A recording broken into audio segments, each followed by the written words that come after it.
Hello, good morning, my dear children of class 3. Welcome back again. And today I have got again a new chapter for you. It's a poem called Nambun. Nambun. Nambun Rishugo. Long Arena Hankayu. Labkago. Along Nambun Libure. Namal Boshongsa Gatsu. Means New Year. Nambun Libure. Nam Al Nam Sung. It's a New Year. Okay. So Abire Pindok Nugo.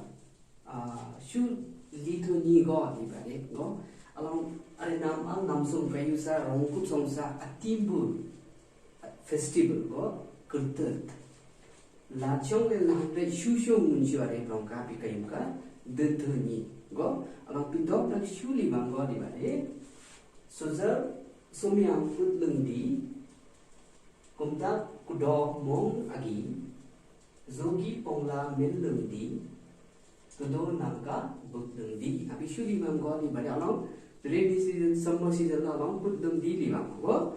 Another kudong, kudo, kumdak, mong song going that hand to puna. Shumun mam along zogi pong lagunda men them di li mam go. Along it kudo Namka book them di abi li mam. Another marla bocha lati. Nambut nela put lung di rongkup nambun cha lati actually yong lik lung di along rainy season summer season sa tagup ka shu la chu wa winter season mun che go mun along winter season mun chong le la han de kai na shu si shu go li ba de kai na akum da kudong ko ke to bugun la shu mun cho men shu zo pung la men shu abi di bang o sa tagup ka marla bo in bore December la bo go Lacho, and then December about Lachong. Lat Unishu, Kainishu, something along Kaisa, wrong, Nambun, go lap Mokina, you should go, and a wrong cook Nambun Lati, Kaisa Nambun, along Latino, Namban la Boca, God, Joka Kaisa, actually young little along Nambun Kaisa festival ka, go, the shoe Dikshokina, actually young Diksho, go, and then I wish you Livanka.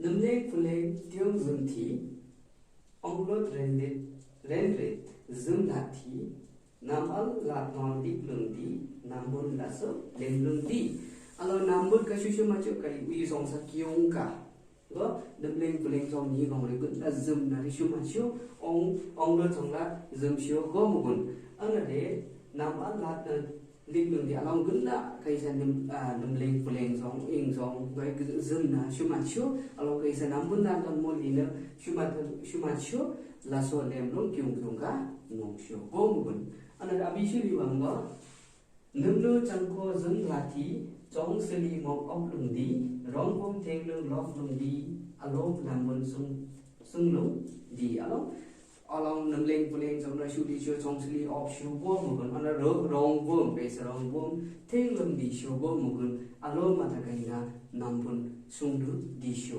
go namlu chang ko go zum la thi chong sli mo op lung di rong bom theng lung lok lung di along nambun sung lung di abi di ma go na ta dok shu wi som ajam ma ta nyen ho lo nambun Suzor somyang put lung di kumta kudo mong agi zogi pongla mel lung di tudo namka put lung di marla bocha lati namput nala put lung di rongkup nampun cha lati ajule yong lik lung di demleng fuleng tiong zum thi ongrot re zum lati nama lat non ful lik lung di nampun la so dem lung di Nimlu changko zum la thi chong seli mok op lung di rong bum thing lung lok lung di along nambun sung lung di abi nambun sadan ka nambun long ka